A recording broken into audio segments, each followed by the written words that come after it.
the Hoover Police Department, our partner agencies, our wonderful community, and to all those that aided in some way in connection with this situation.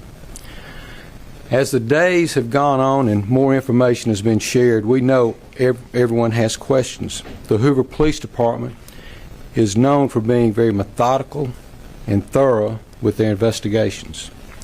For that reason, we did not feel comfortable speaking in detail publicly until now. It is important that we share this information now so that our community can be put at ease. So at this time, I'll turn the microphone over to Hoover Police Chief Nick Dursis. Thank you. Thank you, Mayor. Thank everyone for being here today. Besides me stands the team who played a significant role in this investigation. I want to thank our department, members of surrounding local law enforcement agencies, the FBI, Secret Service, United States Marshals, and ALEA for their assistance in this case. We said from the evening of July 13th, our focus would be the safe return of Carlee Russell. That occurred on Saturday, July 15th, approximately 49 hours after she called 911 and disappeared. From that point, our focus has been to determine Carlee's whereabouts during that time and what exactly took place. Let me say up front, this investigation is not over. We're still working this case, and we'll be working this case until we uncover every piece of evidence that helps us account for the 49 hours that Carlee Russell was missing. However, through the public interest, and in some cases, public fear that this story has generated, we owe it to our citizens to tell them the facts that we have uncovered. So I will give you the facts that we know today. On July 13th, at approximately 8:20 p.m., Carlee left work from a business at the Summit. Surveillance video from her place of employment shows Carlee concealed a dark-colored bathrobe, a roll of toilet paper, and other items belonging to the business prior to her departure. She ordered food from Tzatziki's at the Colonnade and traveled there. She then traveled to Target on 280, where she purchased some granola bars and Cheez-Its. From there, she remained in the parking lot at that shopping center until 9:21 p.m. when she drove to I-459. Carlee communicated on her cell phone with individuals known to her while on her path of travel up to the point of calling 911 at 9:34 p.m. And at this time, we will play the 911 call in its entirety.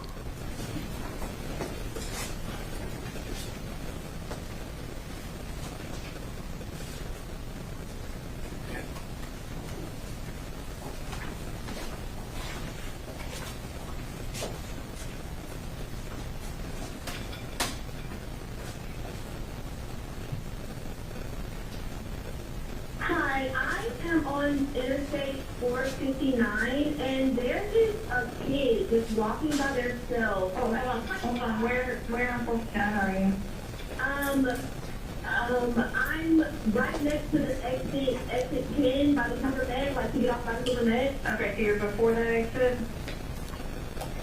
Yes. Okay, and were you headed southbound or northbound? Like towards that split or toward 280? Towards Tuscaloosa. Okay. And was the child on the left or right side? On the right side. Were they walking northbound or southbound? They're walking towards Tuscaloosa. Walking southbound? Or how old do they look? Like a toddler, like maybe like 3 or 4.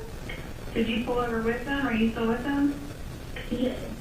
Okay, are you with the child right now? No, I'm not. I didn't get out of the car. I can see them though. Do you mind staying and keeping an eye on them until we get there? Yeah, sure, yeah. Okay, what kind of car are you in? I'm in a red Mercedes-Benz. Is that a sedan or SUV? SUV. I mean, it's a sedan, sorry. Can you put your hazards on for me? Yeah, they're on. Okay. Did you talk to the child at all, or did you say anything to them? No. Okay. No. Do they look like they're injured? No, they don't. Are they white, black, Hispanic, or Asian? They're white. Okay. Is it male or female?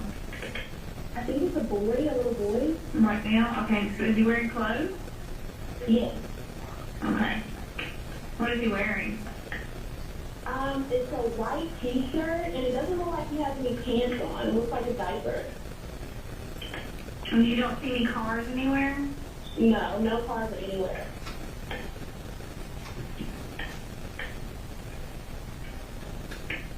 Okay. All right. What's your name? My name is Carlee Russell.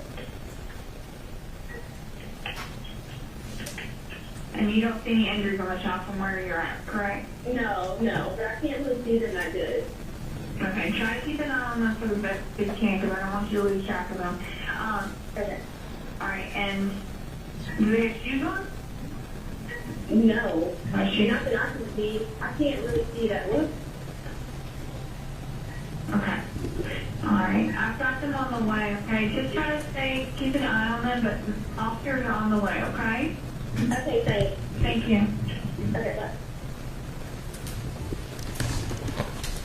Carlee called a relative after speaking with the 911 operator. She went missing during that conversation sometime after 9:36 p.m.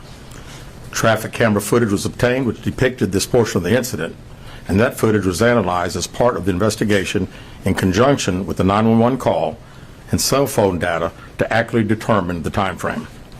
Carlee's 911 call remains the only report of a child on the interstate, despite numerous vehicles passing through the area at that time. No one has called to report that a child is missing, and the Hoover Police Department did not locate any evidence of a small child walking down the interstate. Data from Carlee's phone, including her Life 360 app, shows that she traveled approximately 600 yards in her vehicle while she was on the phone with 911, stating that she was following a child. 600 yards. That is 6 football fields straight. 600 yards. The Hoover 911 Center received a second call from Carlee's mother stating that a relative was on the phone with her when they heard Carlee scream, and then they had an open phone line. Hoover police officers arrived on the scene within 5 minutes of being dispatched, and several other officers arrived shortly. They located Carlee's wig and cell phone in the grass near the vehicle. Her purse was located in the front seat of her vehicle with her Apple Watch in the purse. The food she ordered for Tzatziki's was also in the car.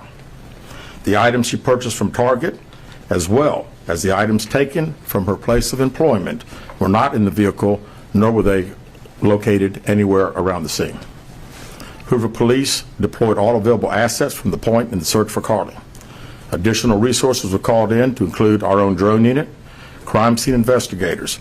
Numerous detectives responded to the scene. Throughout the day Friday, officers from surrounding local and federal agencies assisted Hoover police in the search for Carlee Russell. Officers returned to the scene on 459 to conduct a thorough line search for evidence. K-9 teams from the Jefferson County Sheriff's Department responded to check for any sign of Carlee, the child that she claimed to see, and anything else that could be considered evidence in this case. Those searches all turned up empty. Private citizens, including search parties organized by her family, friends, began looking everywhere that they could to find any trace. These searches took place throughout the day Friday and again on Saturday, yielding nothing. At 10:44 p.m. on July 15th, the Hoover 911 Center receives a call from Carlee's residence stating that she returned home on foot. In subsequent investigations, detectives obtained surveillance footage of Carlee walking down the sidewalk alone prior to arrival at her residence. She was conscious and speaking with paramedics when she was transported to UAB. Detectives were able to obtain a brief statement from her prior to being treated and released.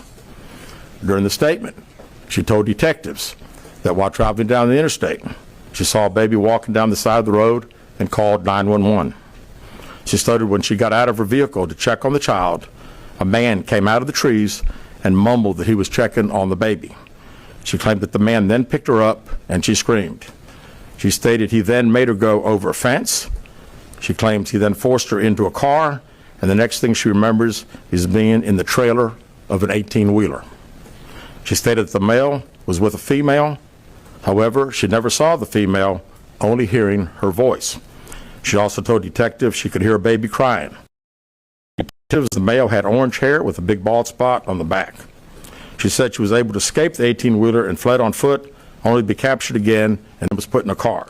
She claimed she was then blindfolded but was not tied up because the captor said they did not want to leave impressions on her wrists. She said that they took her into a house and made her get undressed. She believes they took pictures of her, but she does not remember them having any physical or sexual contact. She stated the next day she woke up and was fed cheese crackers by the female. She said the woman also played with her hair but could not remember anything else. At some point, she was put back in a vehicle she claims was able to escape while it was in the West Hoover area. She told detectives she ran through lots of woods until she came out near her residence. During this interview, detectives noted that Carlee had a small injury to her lip, and she claimed that her head was hurting. She also had a tear in her shirt. Detectives also noted that she had $107 cash in her right sock. Out of respect for Carlee and her family, detectives did not press for additional information in this interview and made plans to speak with her in detail after giving her time to rest. Detectives continue analyzing data from Carlee's cell phone that was left behind at the scene. We enlisted the help of the United States Secret Service in conducting this analysis. Part of what data included several internet searches in the days leading up to their disappearance that I think are very relevant to this case. On July 11th at 7:30 a.m., the term, "Do you have to pay for an Amber Alert?" was searched. On July 13th at 1:03 a.m., the day of her disappearance, the term, "How to take money from a register without being caught," was searched.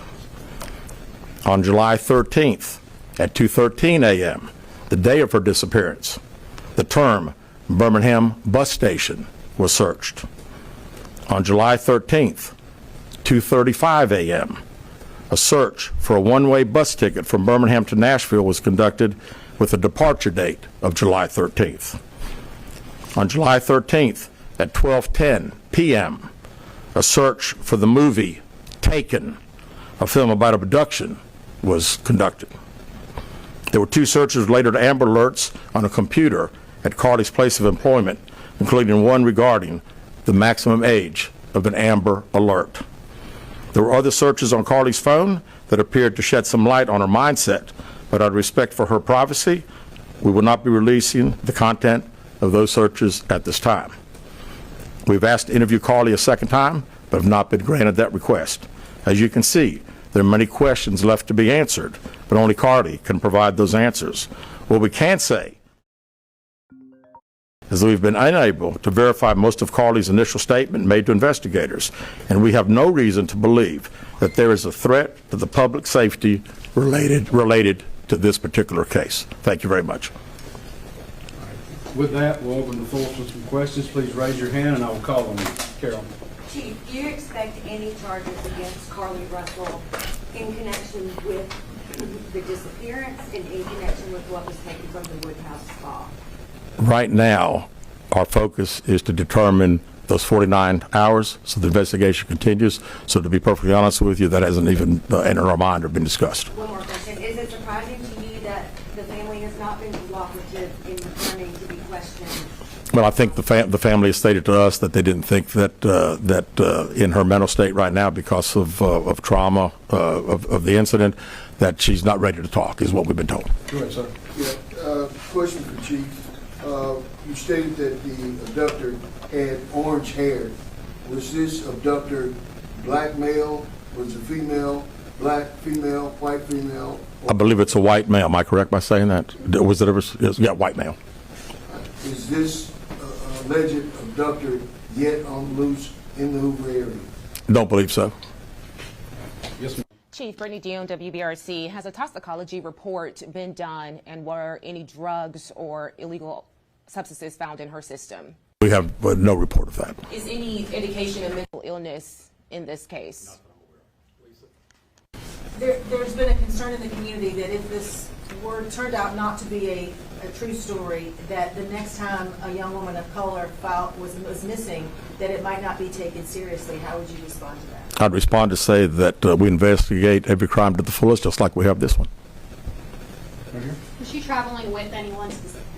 Excuse me. Was she traveling with anyone since the time she disappeared, to your knowledge? And not to my knowledge. Chief, I know you said you weren't able to verify a lot of aspects of the story. Where do you think she went, and how would you characterize what happened to her? You know, that's the $100 question. You know, we pretty much know exactly what took place from the time she left work until she got on the 911 call, and we can see getting out of the car on the interstate from that footage. And after that, I think she only knows. We don't know. Well, one quick follow-up. Her parents. Did you speak with Carlee's parents, and why do you think it is they were so adamant that there was an abductor? Well, I think parents are believing what their daughter's saying, and we've had a very good rapport with the parents, met with them on several occasions. I've talked to them today a few times, and to make them understand that we're under pressure from our community, not only in our community of the state, but nationally when the story hit. And I just wanted them to understand that today we were going to have a press conference, and what we were going to detail today are facts. And everything that I've told you today is actual facts. It's not innuendos. It's not what I think. It's not what these detectives think. It is the factual information that we have. Chief, Ajay Roberts of WBRC, how much time do you think you'll give the family before going back to Carlee for sentencing? Well, I think our detectives have talked to the parents, and we're ready. We're ready to talk as soon as she's ready. So, she called right now. We're ready. You had one word to describe what went on. What would that be? How about unknown? We know the facts that we have. Everything else is unknown at this time. In the back. What have the past few days been like for you, your department? This has been a stressful search, hasn't it? Well, absolutely. And again, the focus of the investigation that Thursday, when she went missing, of course, the focus was to get Carlee home. That's what we want all. We wanted her safe and sound. And that's all happened. And then, of course, this has gotten to be not only a local, state story, but a national story. So, it is. It's a lot of stress on everyone in the Hoover Police Department, and the mayor, to every citizen here. We want to know the truth. As you stand here, are you frustrated? I wouldn't say I'm frustrated. I mean, I'm very happy that Carlee's home. That was the main ingredient here, and then we'll figure it out. I promise you that. We'll end up figuring it out.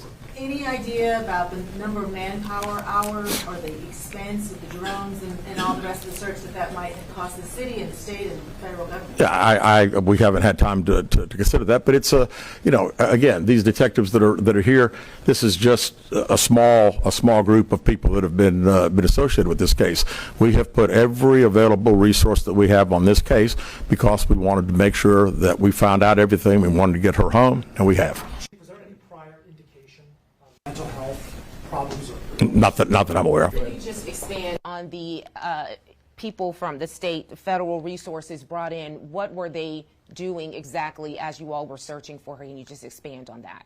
Sure. A lot of the from the FBI side, several agents helping us interview. I mean, as you well know, in a case like this, especially when it goes national, we got hundreds and hundreds and hundreds of calls. And when you get those calls, some of them may just be outlandish, but you got to follow up on them because you never know that you may get that one tidbit.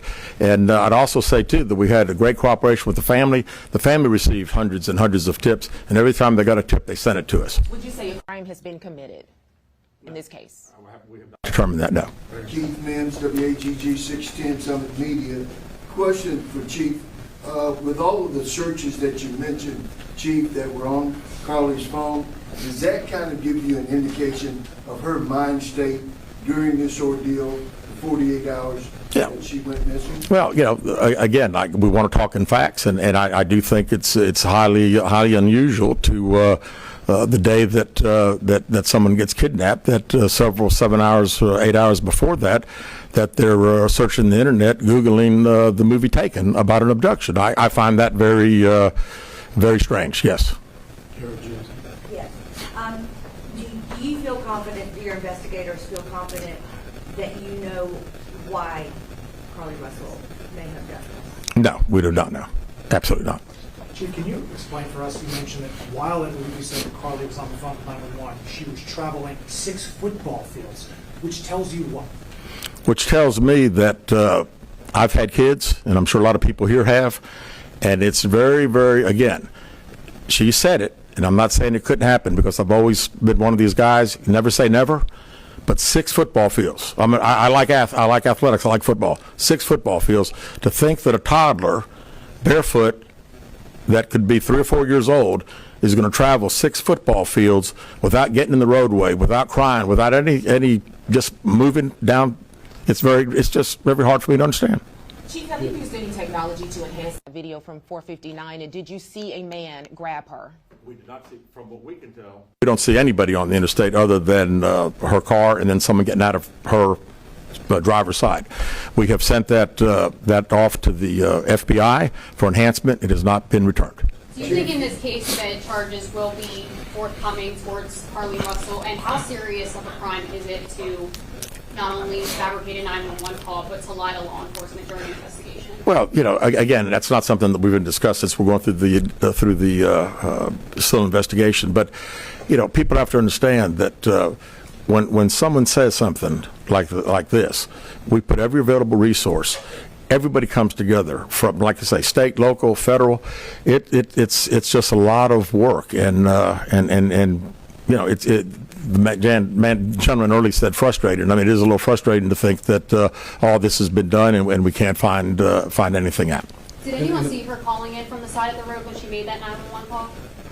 Not to my knowledge. All right, last question here. Is this investigation held up until you can speak once again to Carlee Russell?